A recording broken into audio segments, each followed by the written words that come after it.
Welcome to Human Risk, a podcast dedicated to the understanding of human behaviour as a risk.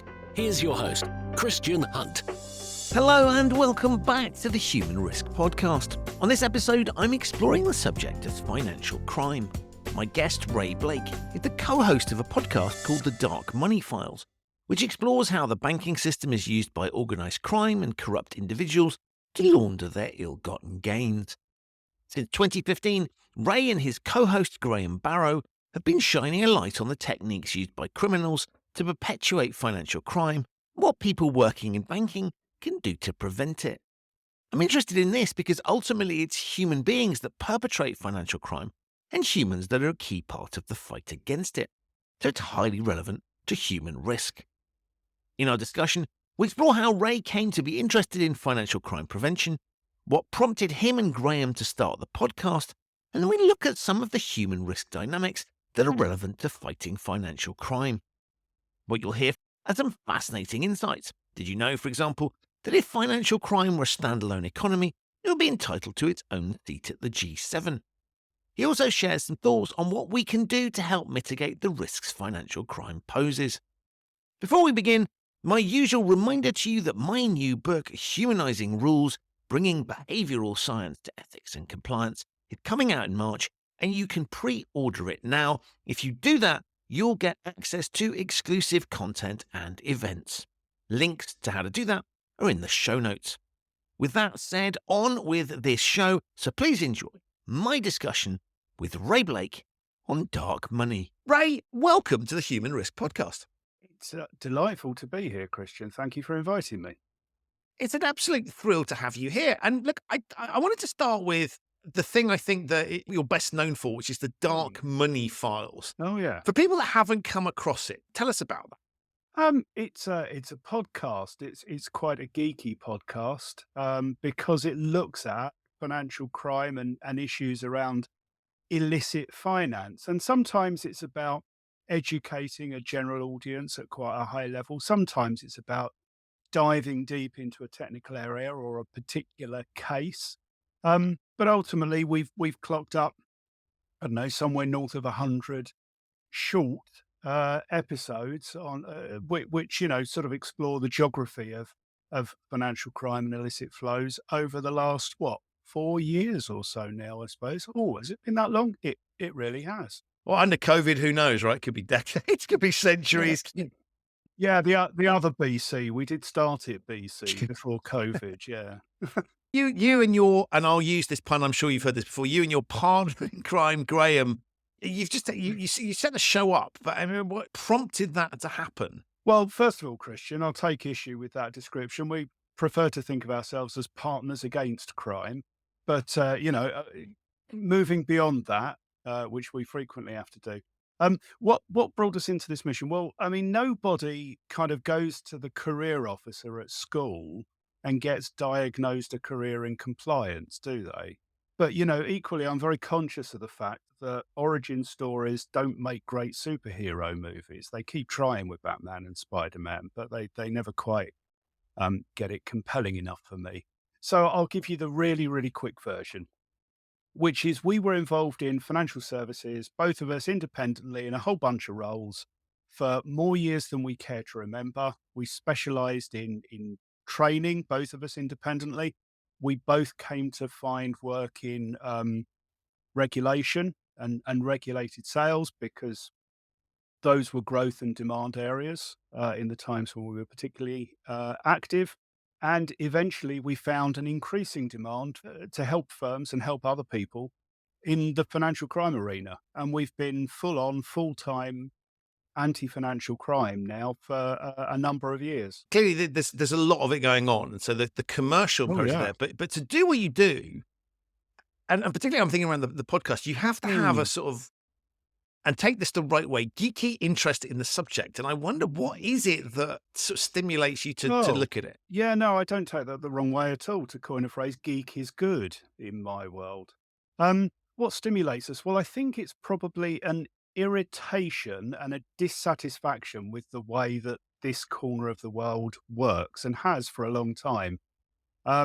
ever since anti-financial crime was kind of picked up and run with as a sort of global priority, really. And I suppose you're going back there to 1989 and the first iteration of the FATF, the Financial Action Task Force. Ever since then, we seem to have been fighting a war, but made no progress of any substance on any front. And that's not because we haven't created new rules and new frameworks and innovated and introduced technology, because we've done all of that. Um, Unfortunately, we've got a moving target, and the forces arrayed against us have been equally, if not more, innovative than we've managed to be.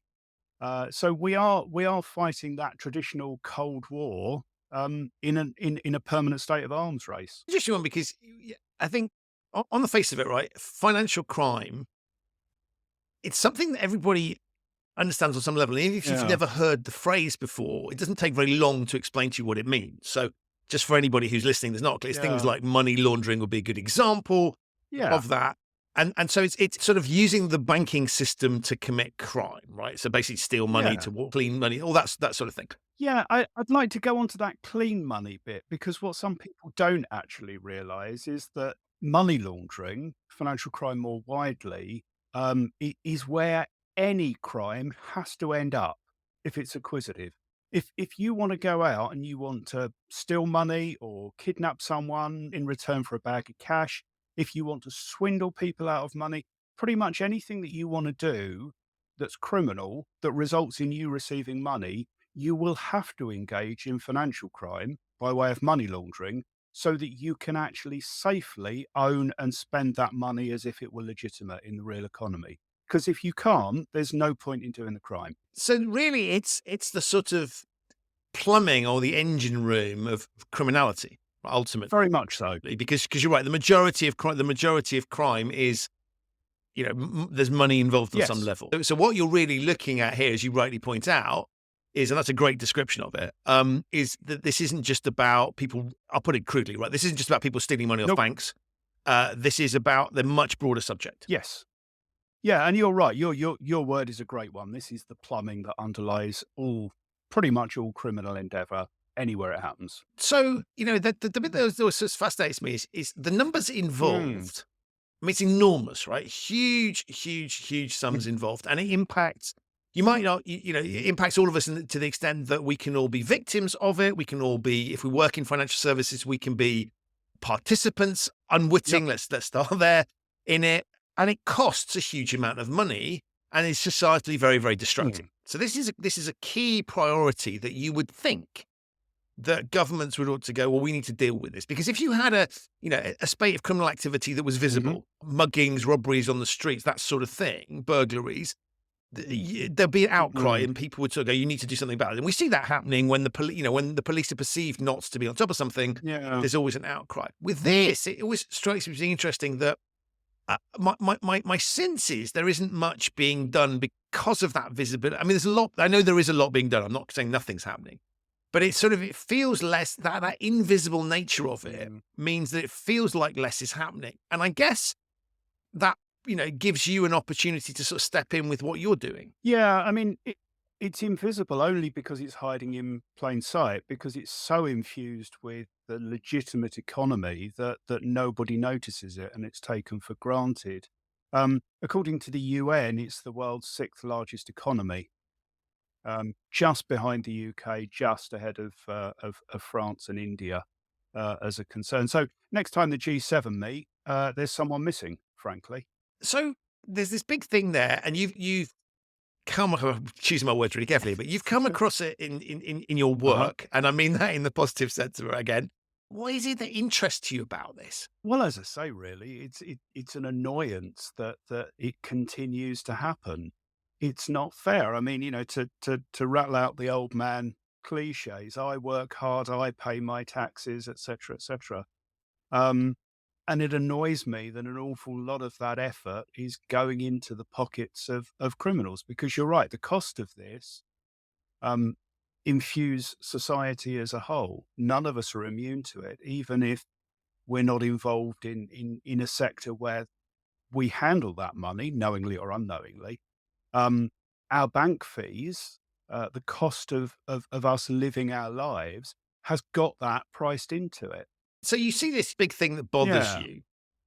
And so just talk us through the sort of steps that, how does the podcast come about? How does Yeah. sort of the work that you do, Okay. how does that move from an irritation into action? The origin of the podcast is a great example of this irritation and kind of how it drives us. Because we were sitting around Christmas time, 2018, 2019, and we didn't have anything on, either of us at the time. And we were sort of, it was that quiet period, and we thought, well, what are we going to do next? We got a couple of weeks to fill. Tell you what, why don't we just try something different? Yeah, let's try something different. And what had annoyed us both towards the back end of 2018 was that Graham had been engaged by a Danish newspaper to advise them a little bit on the technical money laundering aspects of this enormous story, which was about Danske Bank's Estonia branch and how 200 billion of illicit flows had gone through a small branch of a Danish bank in Estonia in a very short period of time. And this isn't speculation. This was all known and had been reported on. But we were really annoyed that no one was making a big song and dance about it. As far as the general public were concerned, there was no news here and nothing had happened. Now, I remember at the time, we both listened to Serial, a podcast that at the time was a bit of a phenomenon, which kind of focused in a short series on the plight of this guy who had potentially been wrongly imprisoned in the US and was fighting to get his case re-examined and, ultimately to regain his freedom. And that had got a huge global audience, really, and importantly, a general audience. These weren't criminal justice geeks who were listening to it. This was ordinary people, because it was a story that deserved a general audience. And we both thought they did that really well. So the brainwave was, let's do Serial for the Estonian money laundering and try and, kind of interest a general audience in what they really ought to be quite cross about, frankly. So we planned a short series to do that, and we started recording them. From initial conception to getting the trailer out, I think was no more than a week or so. And then we went about telling that story. But then fairly quickly, we realized that we weren't really attracting that general audience. And disappointingly, we hadn't got the listenership figures that Serial had, which was a major blow to us early on. And you can imagine a considerable surprise. We thought if we build it, they'll come. Right. But what we were getting, which actually in retrospect was much, much better, was our people were flocking to it. The anti-financial crime community, who hadn't had something like this before, went, wow, it's a podcast about the kind of stuff that we do. It's great. Let's go and dive in. So we, to use a modern phrase, we pivoted on that and said, right, okay, our people are here. Let's speak to our people. So actually, rather than a general audience, our audience now, although it's global in nature and it's getting quite sizable, it's a mixture of financial crime people more than anything.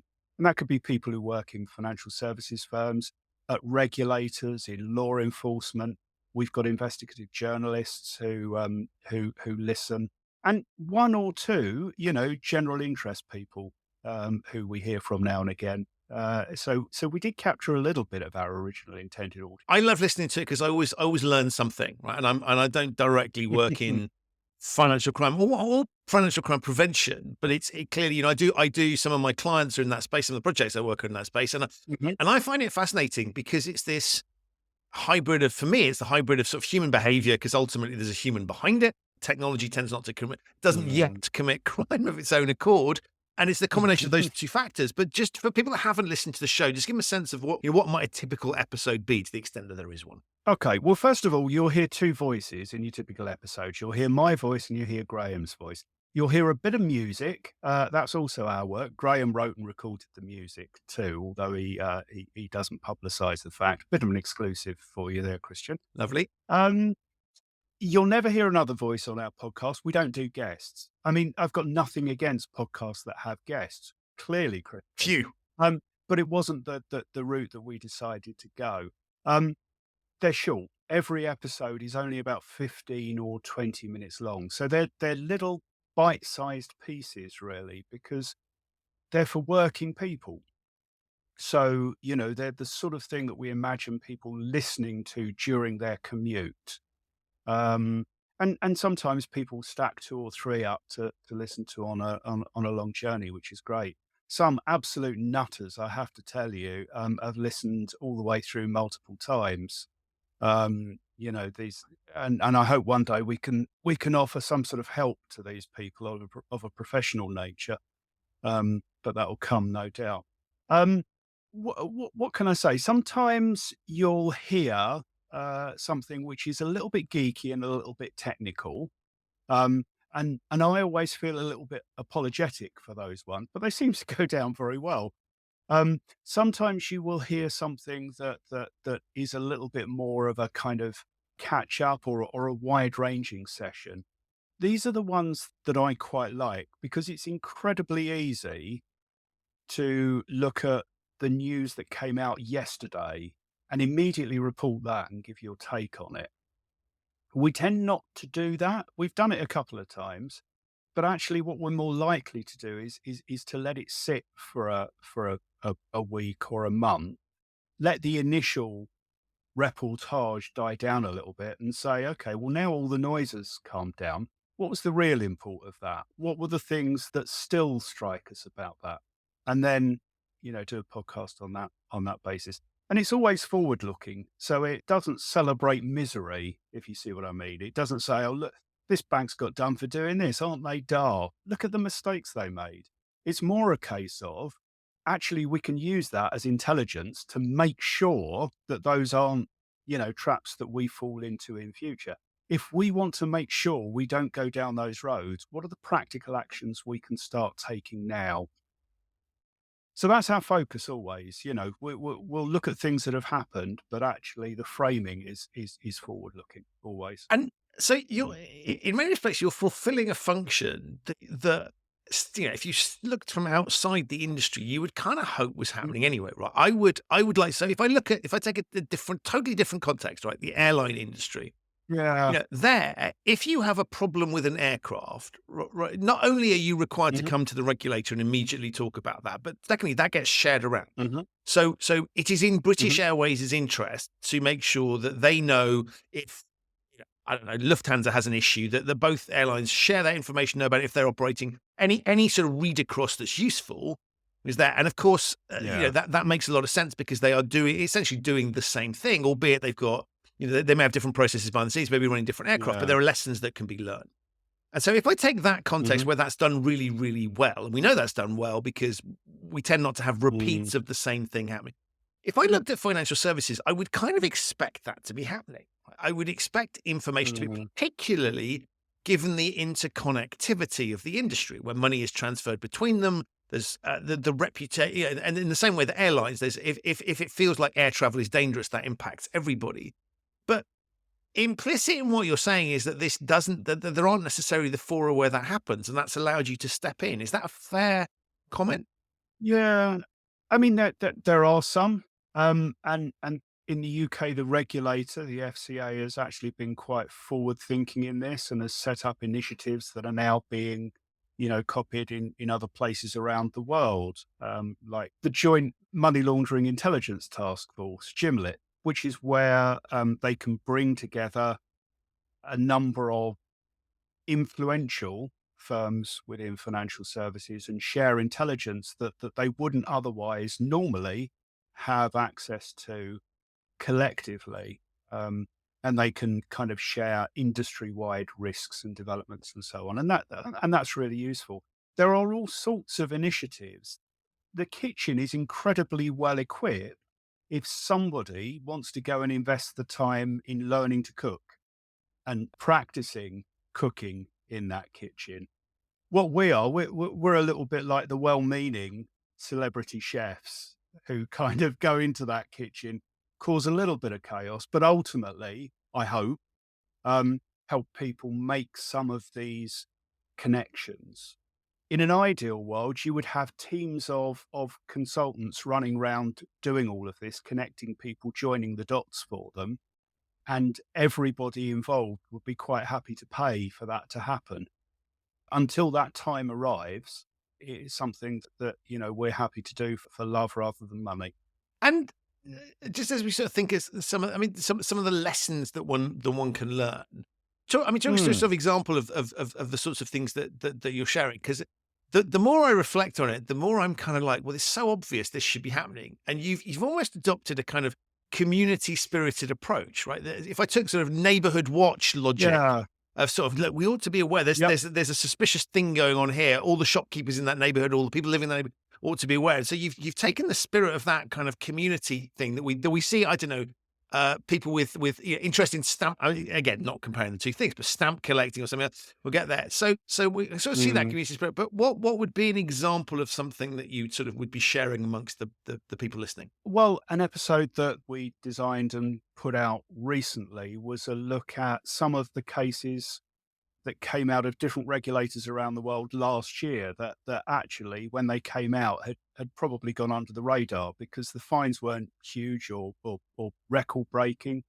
Um, the findings weren't, anything particularly innovative. But if you read the detail of those reports from different regulators around the world, you can find some real common emerging themes, and you can find an awful lot of guidance that actually firms are crying out for, to help them apply practically the fairly nebulous requirements of the risk-based approach that the regulator says they have to take. And often there's a perception that the regulator says, it's up to you, you need to take a risk-based approach. And firms are going, okay, well, I could do that, but if I do that, I risk doing it in a way that the regulator doesn't approve of. So actually having this guidance and being able to put that together is very useful. But I mean, we're back to Batman again, aren't we? Traditionally, this isn't the way that in the anti-financial crime space we've worked. We don't really follow the Avengers model where we all team up and combine our individual strengths and help each other out and have a collective effort. We're more like Batman. We sit in our own little specially designed bat cave with our own weird technology that doesn't communicate with anyone else's. We don't talk to anyone. We hide who we are. We don't have, you know, decent communication skills when we've got the mask on. The police don't trust us. The public are confused or wary of us. And we've got all sorts of deep seated psychological issues. But, maybe I'm generalizing. Maybe that's just me. But the point is, that's not an effective way to fight crime, is it? Um, the Avengers approach works much better. And you know what? That's the way the criminals do it. They have no compunction at all about sharing information, teaming up. You always see the Riddler and the Joker, teaming up, pooling their resources because they recognize that their individual strengths, once pulled together, create something which is more powerful than either of them working alone. And it's a lesson that we are proving very resistant on the side of the good guys to fully learning, or at least fully embracing. Now, there are very real barriers to that. Everyone knows that information sharing in our business, because there's so much personal information, customer information involved, is incredibly tricky. But there are technologies arising that help us to do that, that are supported by the regulators and by law enforcement. That there's no excuse for not being involved in that discussion anymore. And I'd like to say, the time of the lone Batman are kind of at an end now. And so the point really, I mean, is it as simple as, well, look, it's happened to you, so it could happen over here, and frankly, if you block it, there's a great, it could come over to us. So there is there is this collective vested interest, and that ought to just override a kind of commercial sensitivity around it, because the size of the risk, and if the regulatory fines, the embarrassment, all of those things ought to outweigh any commercial considerations. Is that your point? Yes, I think it is actually, Christian. And let me give you an example that I ran as a sort of team building exercise for a compliance team years ago. What what we actually did, we had this very large country house with all sorts of grounds, and we set up this situation where we divided the bigger team into three groups, and each of them had the same mission. What they had to do was go and find these pieces of an explosive device, of a bomb. It wasn't a real one, obviously. They were coloured blocks, but we had a red team, a yellow team, and a blue team. And you had to go round, and you had to, if you were in the blue team, you had to find all the blue blocks, and you had to bring them back to the bridge of this spaceship that we were all on, and sort of assemble them into a cube in front of us, which would then defuse your bomb. Now, you would think, fair enough, blue team goes out, does its thing, yellow team goes out and does its thing, red team goes out and does its thing, all the bombs come back, they're safely diffused. Now, there's a time limit, obviously, just to make things a little bit spicy, and some really interesting behaviors emerged. So, blue team, for instance, when they found a blue block, they would talk to each other. They would try and put them together. They'd work out how many more pieces they needed to find. But what happened when they found a yellow block? Nothing. They left it there. They didn't go and alert the yellow team and say, there's one of your blocks there. They didn't go and take it to a yellow person. At one point, we found people moving it to try and hide it from the other team, which is really weird when you think about it. Back at the bridge, the first team to put their bomb together and got it defused were still jumping in the air, high-fiving themselves when the person I was running the exercise with cleared his throat and said, we're on a spaceship. How many of these things do you think need to explode for us all to die? At which point they got the point and went, oh, let's go and help the other team. Right. And it's a bit like that. You know, there is this human nature that says, I'm going to look after my responsibility and just my responsibility. And you know, maybe I won't hamper anyone else looking after theirs, but I certainly won't go out of my way to help them. And that's just so fundamentally misguided, Christian, isn't it? And yeah, do you think there's something about the way the sector operates that makes that proliferate? Because if I think about, you know, let's just take the very simple narrative of the industry on average is better paid than most other industries, recognizing that, you know, let's be very clear, not everybody in banking is there, but sort of in many cases there are, you know, lots of people in it driven by financial imperatives and incentives. And so it is quite, you know, particularly if I think around the investment banking space, but also, you know, even in sort of retail market, very competitive. And so there is this sense of sort of, you know, we need to win, and there's lots of pressure on people within those organizations to succeed and for the organization to be profitable. That's presumably unhelpful in the context of what you're talking about. Well, maybe it is. I mean, it is actually quite a complicated matrix of incentives and imperatives. When you think about it inside the organization, as much as we say, you know, getting compliance and anti-financial crime right gives you a competitive advantage, your real competitive advantage comes from your products and your pricing and your image in the market and all of those things. And actually the first line of defense, the people who are actually delivering that service, have incentives around revenue, obviously, because, you know, that's what they're in business for.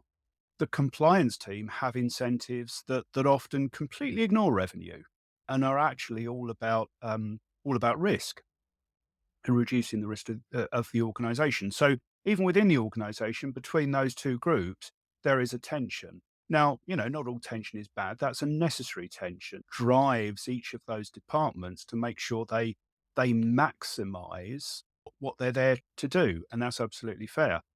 If that goes too far, if the incentives are too far disparate and misaligned and people can't join the dots, then that conflict becomes destructive and people stop realizing that they work for the same organization and try and thwart the efforts of one another. And that's where you get this reputation of, you know, sales prevention officers, which is a horrible phrase, but everyone understands it as soon as you say it. So that's even within the organization. Now you go outside the organization, and you're right, traditionally, this has been a reasonably well paid occupation. But actually, the competition between different providers has historically been absolutely cutthroat because it's a highly generic product that they're offering. Customer loyalty doesn't mean a great deal sometimes in this space and is very easily acquired through pricing or other incentives. So actually, there is a sense to which Batman is a natural persona to adopt in that situation. Leave me alone. I'll do my thing. I know what I'm doing. Nobody else understands. Come to me, customers, and I'll look after you. Don't listen to them, type of thing. And the business ends up there if you don't take positive steps to stop it ending up there. But how much crime needs to get through for society be worse for all of us, whoever we work for. And I think that traditionally, law enforcement, regulators, financial services providers, industry groups, and more than anything, journalists have all had this kind of mutual antipathy and mutual mistrust, which has been slightly counterproductive. I say slightly, that's a bit of an understatement, isn't it?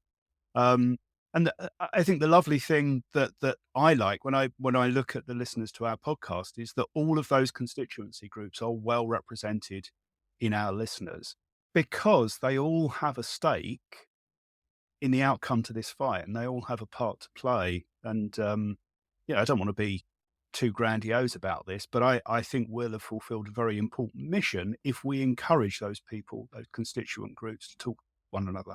And I'm struck that when you talk about the dynamics, the tension, if you like, between compliance and the front office, for want of a better phrase. Yeah. One of the things I always think is interesting when you look at financial crime is, unlike certain other industries where you'd have somebody at the front line would be, let's take the military as an extreme example, right? Everybody at the front line has an understanding of what the risks are, but maybe, in other, somebody working with electricity will have an understanding that there's an inherent risk that's there. What I think is interesting about financial crime, I mean, compliance more general, but in particular financial crime, is there isn't always a realization at the front as to what role that they're playing. Why is this such a big issue? Because the nature is often not visible, because people aren't, they're not flagging it up and going, "Hey, we need your help to do." I mean, sometimes that happens, right? But that's a minority of cases. Yeah. There is this lack of awareness, and I want to come on to talk about why, what we can do about that. But it seems to me that's one of the fundamental problems here. You've got compliance people and anti-financial crime specialists who understand this, can see the risks, get it. And yet you've got people on the front line who are in many cases in a stronger position to identify things, spot it, who might not have an awareness of the severity of it. They're not incentivized to look at, and that's the challenge here, isn't it, in many respects? Yeah, I think it is. I think you've summarized it quite neatly there, Christian. The thing that always resonates for me is the contradictory statements that anti-financial crime compliance teams sometimes give. The first one that always gets trotted out is that the front office own the financial crime risk. It's their responsibility. They're responsible for it. We say that all the time.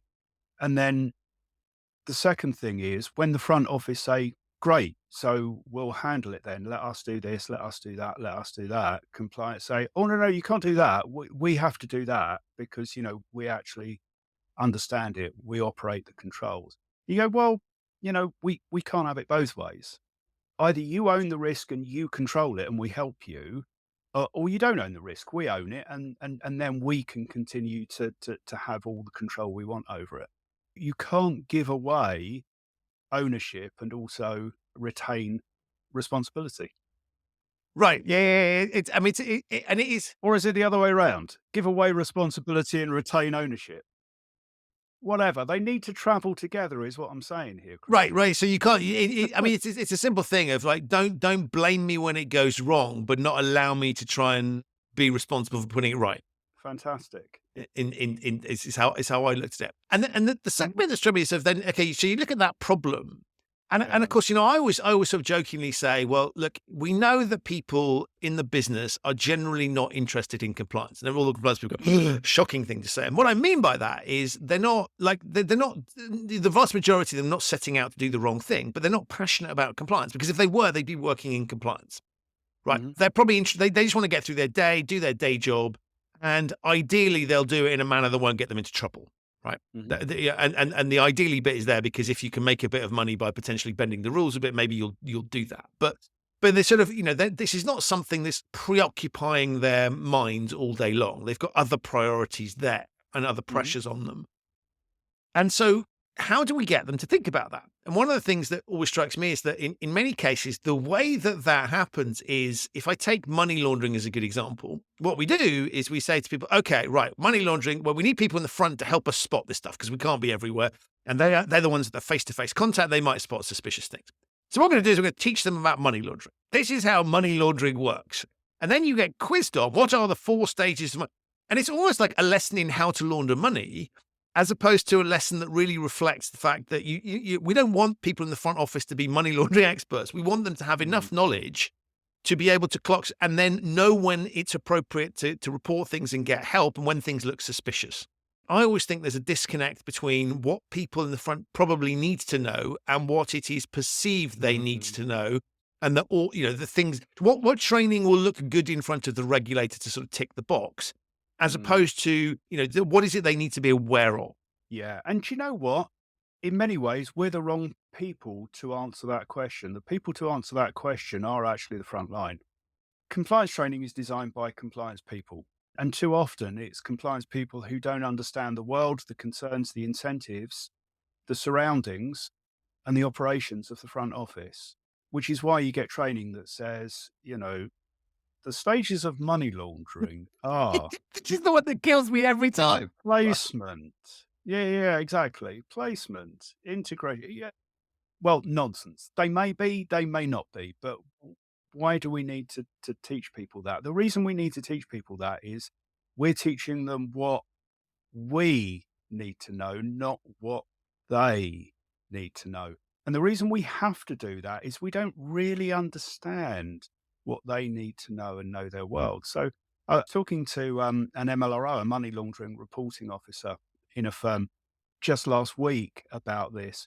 And she was saying to me, well, I don't think I get as many suspicious activity reports from the trading desk as I ought to, given their volumes and given the customer base. And, we've trained them, we've sat down and talked to them about it, but nothing seems to sort of generate. And I said, well, have you sent people out and embedded them in their teams for a day or a couple of days? And she said, well, no, I hadn't really thought of doing that. Would that make a difference? You go, well, yeah, a little bit. The worst that would happen is that your people would come back and actually understand what people were doing and tell you, no, they're right, that they are reporting everything they need to. We're not missing anything, or they could come back and tell you, we've been looking in the wrong places. We've been asking them completely the wrong questions. We have to fundamentally change our communication with them. As you look at it, you think, well, it's very easy to say, well, they should do this, right? So you can build processes designed on what you would like people to do, right? So I'd like you to spot every instance and report it to me and do that. But actually what we need to think about is, I always say, what are people likely to do, right? If it's a pain in the backside to report something, or you don't know who to speak to, or you're worried it's going to unleash 10 months worth of paperwork and hell, or you're going to have to go and do 5 million interviews if you've reported something, then it's probably easier not to bother. And I find it interesting that we all know this intuitively when we engage with, the tax authorities. When we deal with bureaucracy in other forms, we will do the bare minimum to get through that process. And we won't willingly, I don't willingly go, okay, I'm really excited about phoning up the local council, right? It just feels like a burdensome exercise. And I think so we all intuitively know that in other contexts. And so it's really around, to my mind, to your point, is around saying, okay, we need to put ourselves in the shoes of the people that we want to do something differently to what they're doing now. And how do we get them in a position where that is the most likely thing they will do? Yeah, I mean, it's the same as the old saw about, you can't learn anything when you're talking. You have to shut up and listen. It's a little bit like that. You can keep telling people what they have to do, but it's probably not going to be as effective as listening to them and understanding them and finding out what would make things easier for them. One of the things that strikes me is that people on the front line here who might be perfectly placed to spot things, intercept, prevent, all those sorts of things, don't necessarily feel the heat or the responsibility on them because, they're not actively facilitating money laundering. They're just doing their job. And so they're, Right. and when things go wrong, the institution gets named. And of course, if somebody's been particularly egregious, it hits them. But there isn't that personal sense of accountability or responsibility for it. Well, I mean, that there can be if it's written into your personal incentives. There could be. You're right. There tends not to be. People in the front office are measured on a very contrasting set of performance measures from people in the compliance organisation. And as I say, that does set up certain tensions, some of which are helpful, some of which aren't. I mean, in the UK and in a number of other regimes, when it comes to financial crime, there is a personal accountability regime, but only for kind of senior executives. And it's largely unused as well. I think the regulator feels that the burden of proof to lay that at a particular executive's door is quite high compared with simply blaming and fining or enforcing against the organization. So, yeah, you're right. It's unusual for the wrath of the angels to descend upon a particular individual, particularly lower down in the organization. And it also strikes me that if we look at sort of, as you point out, where there's competing pressures on people. So on the one hand, I've got to make money to justify my existence, particularly if Hmm. I'm being well paid for that. On the other hand, I've also got a load of other pressures on me, or I might perceive, from a regulatory perspective, these wouldn't be called pressures, but you can see from an individual perspective, which is the sort of conduct risk piece. So I need to make sure that I'm Yeah. giving my clients full disclosure, that I'm not ripping people off, that I'm behaving myself appropriately within the organization, that I'm not engaging in bullying, all of which, right, for anybody outside the industry, we go, well, that sounds like common sense and being like a decent human being. But these feel like, there's a whole load of things around that, which for this Yeah. industry, for reasons that we all know, have fairly, okay, conduct regulation has been around for sort of the decade or so, but nonetheless, it feels like there's a whole load of burdens. So when I then add in the invisible nature of financial crime, you can sort of see why it might be Mm. lower down on the list of priorities. So even if it was in my objectives, I may be treading much more carefully around certain other regulations that have had a greater profile, greater prominence. Maybe there's been more training, more things. Maybe I'm concerned. It just feels a bit more more clear and present danger in many cases around those sorts of risks, at least from a perception perspective, than some of these others. Mm. Yeah, and I think when you are in an organisation where your incentives are extremely clear, as they tend to be in a front office environment, then you very quickly work out who are the loudest voices that you need to listen to. Which of the voices, where if you ignore them, they'll cause you pain today versus next week or next year. Is against us, right? Before I let you go, two things. One is give a tip if we're talking people who are working in financial crime prevention. What's your number one tip to them? And that's generally straight up your reporting line, not sideways or diagonally or even to the regulator who live in the next town, effectively. You can't hear them calling very loudly from all the way over here. And I have a sense that this challenge is getting larger, right? The scale of what technology permits us to do is pressures on people. I'll throw in remote working just for fun because that always is viewed as it was making things more complicated. But I mean, the scale of the challenge that you're there to try and fight against seems to be getting larger. Well, it was never a straightforward challenge. It was always very, very complex. It was never going to be an easy issue to resolve. I don't think, to be honest, Christian, it's got significantly harder. And in many ways, the various technologies that have come along have given opportunities that simply weren't available previously. But there are other issues which are largely outside of our control that at the same time are holding us back. Let me give you an example, which isn't the fault of compliance. It's not the fault of the front office. It's just the way things have panned out. In when let's think in 19 when are we now? 2023. In 1993, I had a bank account. I had one bank account. It was at NatWest Bank, and everything I earned would go into that bank account. All of my bills would go out of it. My mortgage would go out of that. All the various domestic bills, my shopping would go out of it. Anything I had to pay for, basically, would be paid for from that account. Now, I'd still got that account 30 years on, but I've got a bunch of other accounts as well. Some of them are challenger banks, and they sit in apps on my phone. And I've got those because they do particular things that I find useful. I've got a whole bunch of other apps that aren't from banks at all. I've got payment services.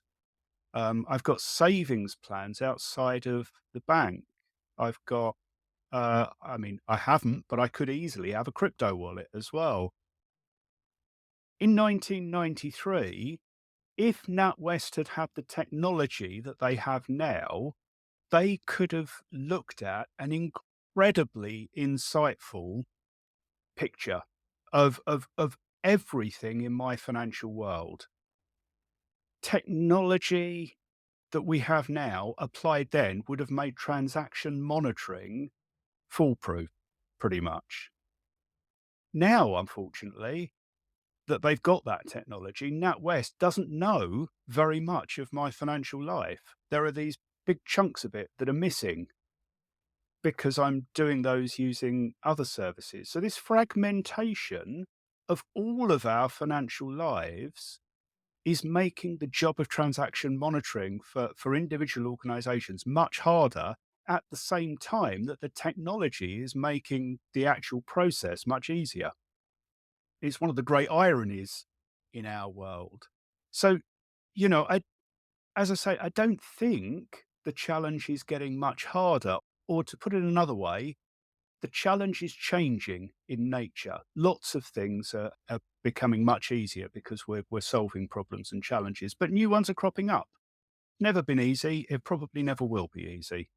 Do you think that points to sort of need for new skills for people working in the anti-financial crime space? Well, yes, inevitably so. And this is one of my worries about artificial intelligence, because once we start becoming too reliant on artificial intelligence, we then lose the ability to redefine the skill set effectively. Um, my great nightmare about the rush to artificial intelligence is that the definition of intelligence is the one that we're happy with today.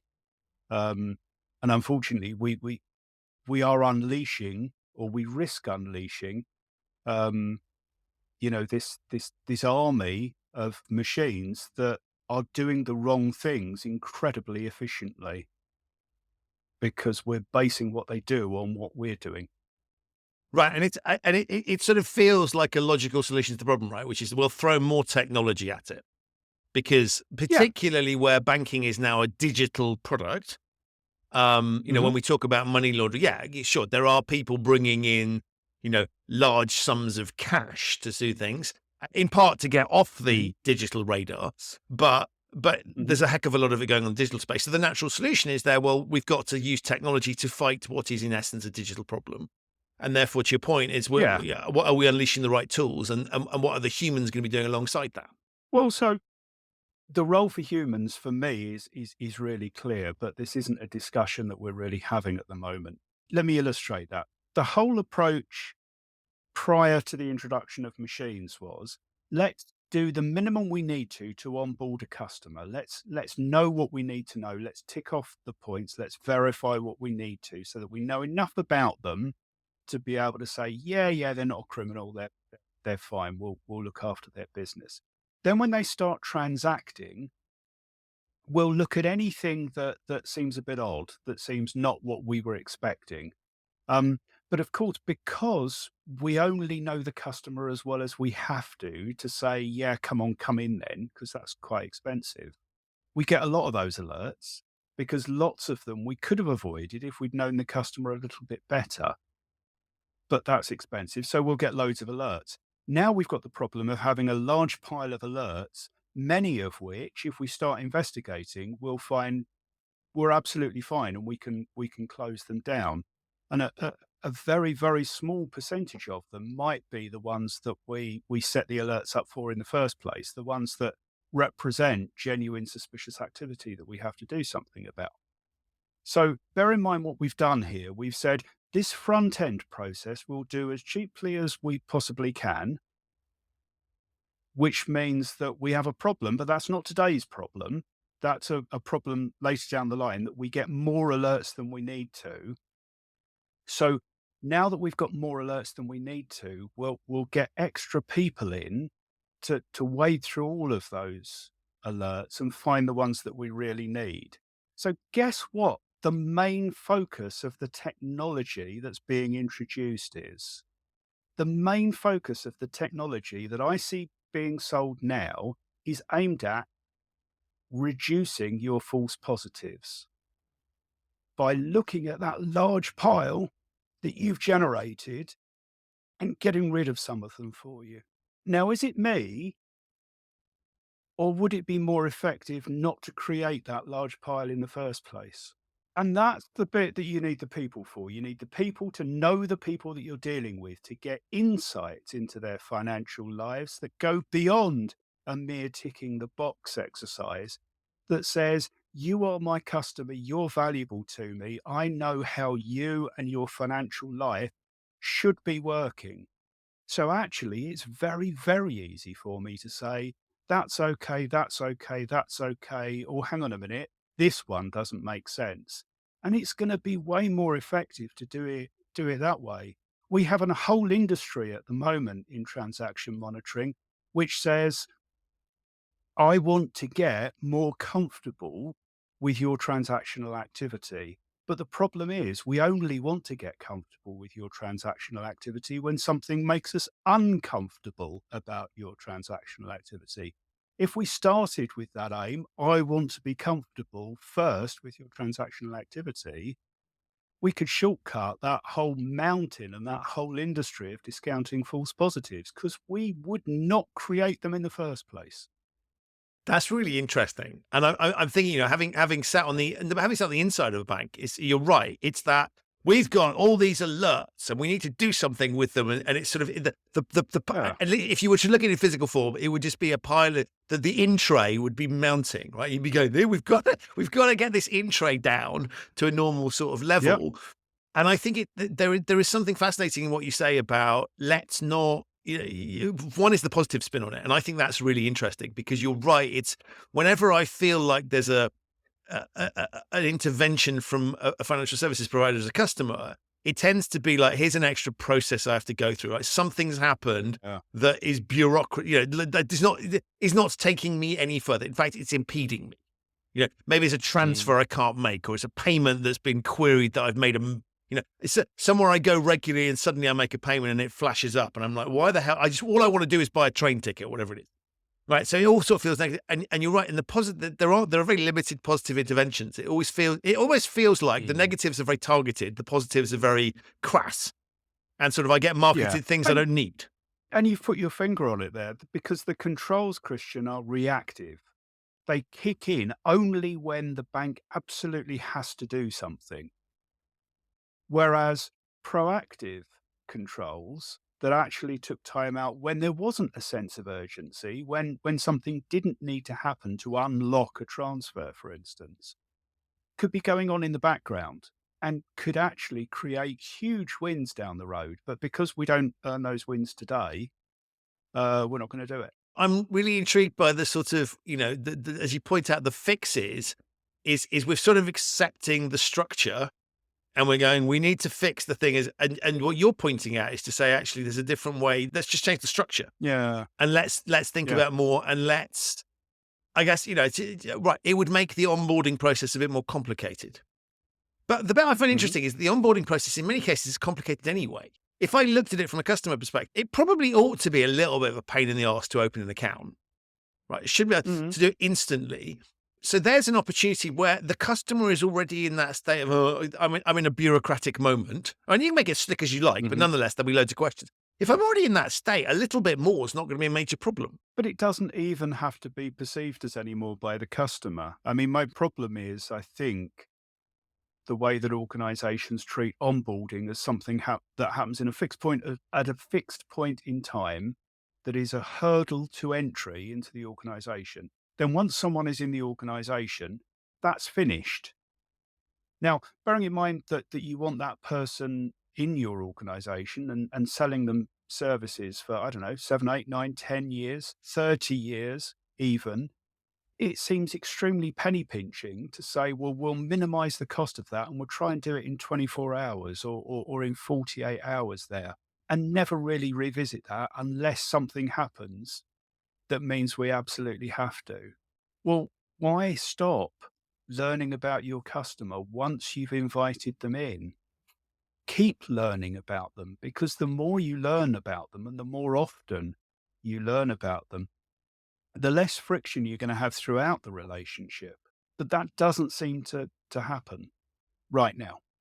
Right, but it's gonna take someone to come in and change that. I mean, do you see? I mean, you talked about challenger banks as an example. Do you see that Mhm. shifting, or are they adopting the same sorts of structures?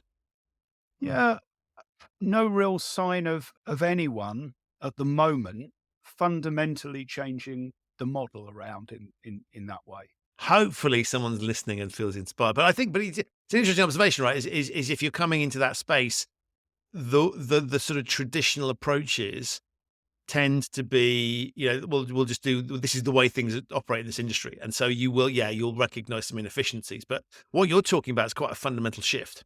Yeah, it is about, moving from controls that are predominantly reactive into controls that are much more proactive. We've sort of explored the data phases where it's very clear from the Mm. way you talk about it that you care about this, right? This is not something you'd be doing unless you did sort of have this geeky kind of superhero interest in it. I do care about it. And unfortunately, what that means is I get really, really enthusiastic about it, and I don't always stress how difficult I know this is to do. I'm in the lovely position of not being employed by a regulated entity, so I don't have to solve these problems in the way that I would if I were an MLRO or I were a head of compliance at the moment.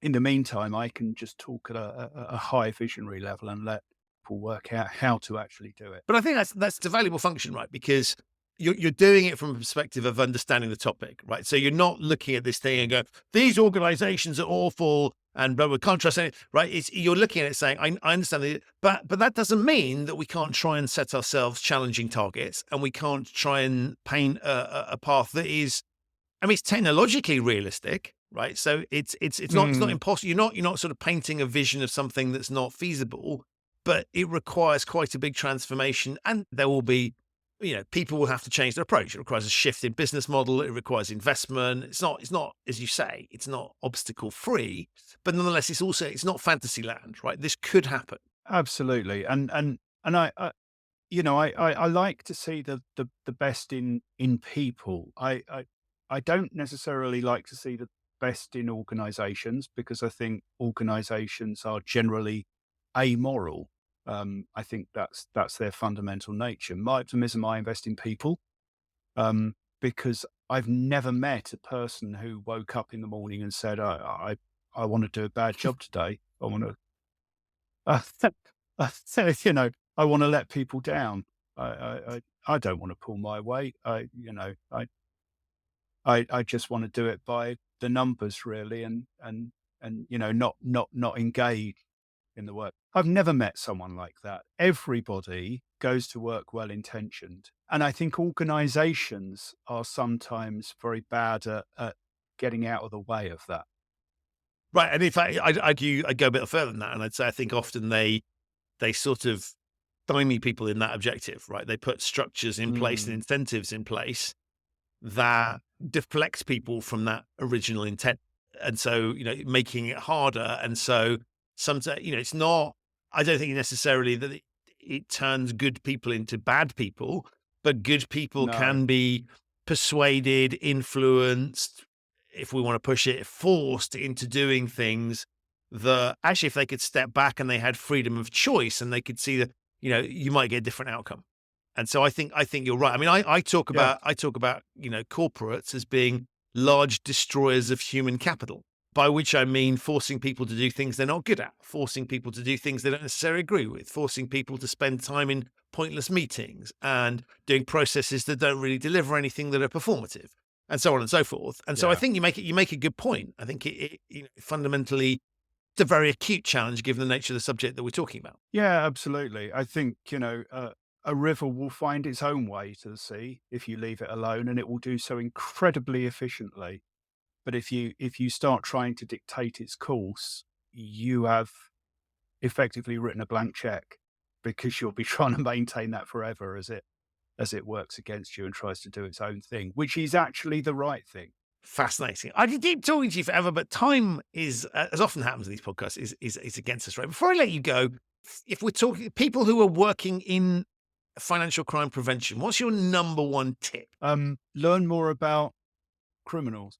Seriously, if you want to catch criminals, if you want to stop criminals, stop thinking all the time like a policeman. Think like a criminal. Criminals are creative. Criminals never stand still. Criminals work with other people to find and exploit loopholes that other people never spot. So if you're not spending at least some of your time thinking like a criminal, you will not spot those loopholes. You will not plug them, and you will not be doing the best that you can in the fight against them. I love that. Brilliant.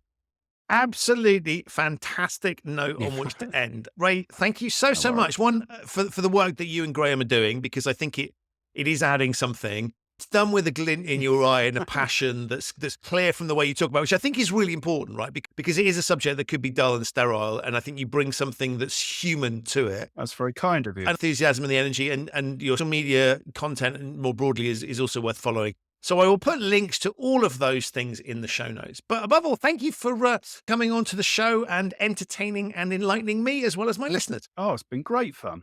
So that's it for this episode of the Human Risk Podcast. My enormous thanks to Ray for appearing and to you for listening.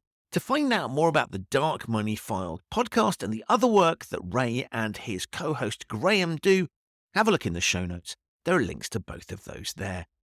If this is your first time listening to the Human Risk Podcast, welcome. You can subscribe wherever you get your quality audio content. It's available on all of the major podcasting platforms. To pre-order my new book, Humanizing Rules, Bringing Behavioral Science to Ethics and Compliance, have a look in the show notes. There are links to where you can do that there. I will be back very soon with another episode of this show, but in the meantime, stay safe, look out for financial crime, and thank you so much for listening.